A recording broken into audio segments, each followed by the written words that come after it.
Muddy River News. Our home, our news.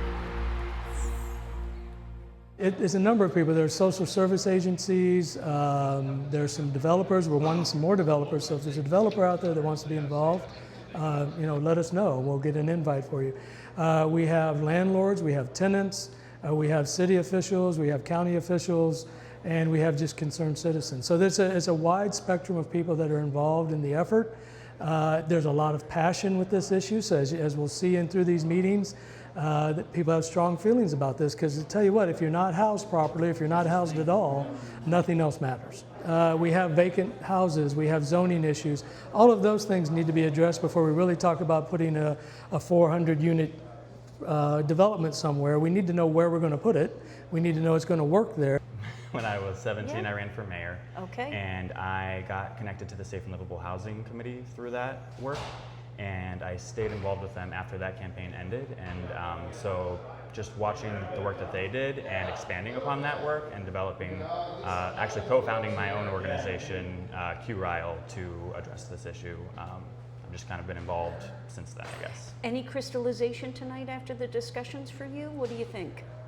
I think that there's a lot we do not know, and I think that's what's crystal clear. And our priority right now, in my opinion, should be finding out all of the things we do not know, because we can't really complete this puzzle if we don't even know what some of the puzzle pieces look like. What are the questions in your mind that aren't clear? Where are vacant properties? Where are rental properties? Where are home owner-occupied properties? And how many of those do we have? What is the actual shortage? Is the shortage that there's not enough buildings, or is the shortage that there's not enough livable properties? We know there's a homelessness problem, an issue in Quincy. We know that there's an issue with current housing stock.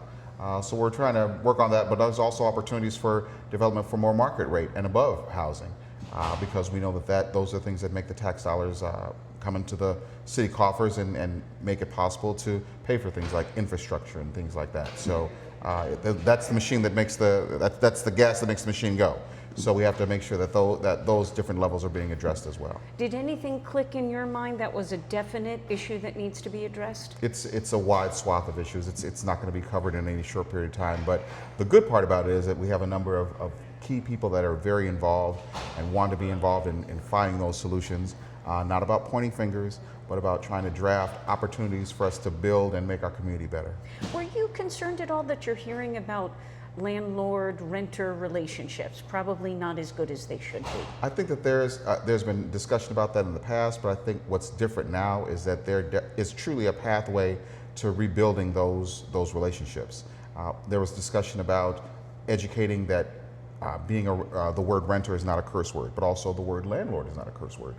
And coming together and having those conversations and bringing those two different entities together, I think will bode a profitable outcome. You know, housing at all different stratas of need will be addressed, and hopefully we can move people into the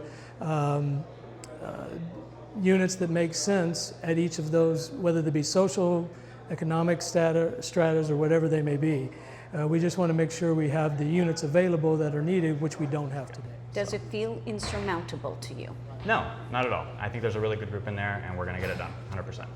Okay, great. Muddy River News. Our home, our news.